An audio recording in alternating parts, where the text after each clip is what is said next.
വിദേശ ജോലി തട്ടിപ്പ് നൈജീരിയക്കാരൻ അറസ്റ്റിൽ. ജില്ലാ പോലീസ് മേധാവിയുടെ മേൽനോട്ടത്തിൽ പ്രത്യേക അന്വേഷണ സംഘമാണ് ബംഗളൂരിൽ മൂർസി സിക്കർന എന്ന നൈജീരിയക്കാരനെ പിടികൂടിയത്.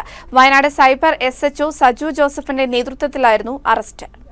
കൽപ്പറ്റ സ്വദേശിനിയായ യുവതിയിൽ നിന്ന് കാനഡയിൽ മെഡിക്കൽ കോഡിംഗ് മേഖലയിൽ ജോലി വാഗ്ദാനം ചെയ്ത് 17 ലക്ഷം രൂപ തട്ടിയ കേസിലാണ് നൈജീരിയ സ്വദേശിയായ യുവാവിനെ വയനാട് സൈബർ പോലീസ് അറസ്റ്റ് ചെയ്തത്. മോസിസ് ഇക്കർണയെയാണ് ബംഗളൂരുവിൽ വെച്ച് ജില്ലാ പോലീസ് മേധാവി പദം സിംഗ് നിയോഗിച്ച സ്പെഷ്യൽ സ്ക്വാഡ് അറസ്റ്റ് ചെയ്തത്. സൈബർ സ്റ്റേഷൻ SHO ഷജു ജോസഫിന്റെ നേതൃത്വത്തിലുള്ള സംഘമാണ് വല വിരിച്ച് പ്രതിയെ കുടുക്കിയത്.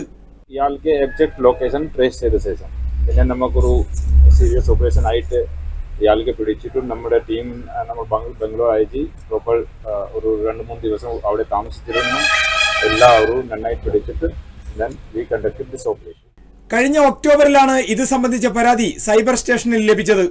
കേസിൽ കൂടുതൽ പ്രതികൾ ഉണ്ടോ എന്ന് അന്വേഷിച്ചു വരികയാണെന്ന് ജില്ലാ പോലീസ് മേധാവി പദം സിംഗ് പറഞ്ഞു. ബംഗളൂരുവിൽ താമസിച്ച് ഇടയ്ക്ക് DJ പാർട്ടിയും ബാക്കി സമയത്ത് ഇത്തരം തട്ടിപ്പുകളും നടത്തിവരുന്നയാളാണ് പ്രതി.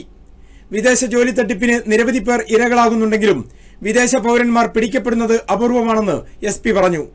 ഇതൊരു മെയിനുള്ള ഒരാളാണ് ഇയാൾ. ഇതുപോലെ ഈ ബോർഡർ സപ്ലൈ ഉള്ള കുറെ കേസ് സംസ്ഥാനത്ത് ഉണ്ടായിരുന്നു.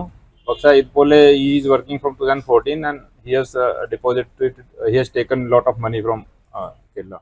രജിസ്റ്റേർഡ് സൈറ്റുകൾ വഴി മാത്രം ജോലിക്ക് അപേക്ഷിക്കുകയാണ് തട്ടിപ്പിനിരയാകാതിരിക്കാനുള്ള വഴിയെന്നും പോലീസ് പറഞ്ഞു.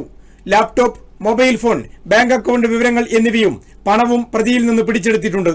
CV Shibu, Wayanad vision, Kalpetta.